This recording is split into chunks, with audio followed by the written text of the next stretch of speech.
എന്തോ ഒരു വശീകരണാണ്, അല്ലാതെ അവള് ഇങ്ങനെ മെനക്കെടൂല. അത് അപ്പുറത്തെ ഒരാളിക്കണ്. ഓന്റെ മോളെ എന്നെ ഞാൻ സമ്മതിച്ചിട്ടാ. അവനതാ ഷർട്ടും പാന്റെ കൂരിട്ട് വരുന്നു.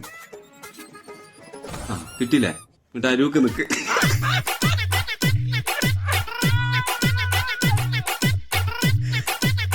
ഇഞ്ഞും നേരം വെളുക്കാത്ത ആൾക്കാരുണ്ടല്ലെന്ന് ഞാൻ ചിന്തിക്കുന്നത്. ഇപ്പൊ കുറച്ച് ആൾക്കാർ കമന്റ് ബോക്സിൽ പറയുന്നുണ്ടാവും ഷബാന അത് ഗെയിമാണ്.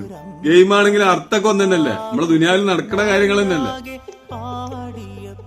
പെണ്ണിന്റെ നേല് കണ്ടിട്ടുള്ള അവനത് ട്രൗസറും പാന്റെ കൂരിട്ട് കണ്ട് പാഞ്ഞു വരുന്നു. പഠിക്കൂല.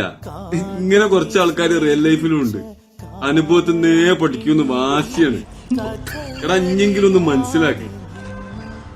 അവരെ ഭാഗത്തു നിന്നാണ് ആദ്യം നമുക്ക് പോസിറ്റീവായിട്ടുള്ളൊരു മൂവ്മെന്റ് വരണമെന്നുണ്ടെങ്കിൽ ഉറപ്പിച്ചോ, അത് നമ്മളെ പുക കാണാനാണ്. ഇതാണ്ട് മനസ്സിൽ വെച്ചോ. ആ പെണ്ണാണെങ്കിൽ ഒരു കണ്ണിച്ചോരച്ചാത്ത പെണ്ണാന്ന് തോന്നുന്നുണ്ട്.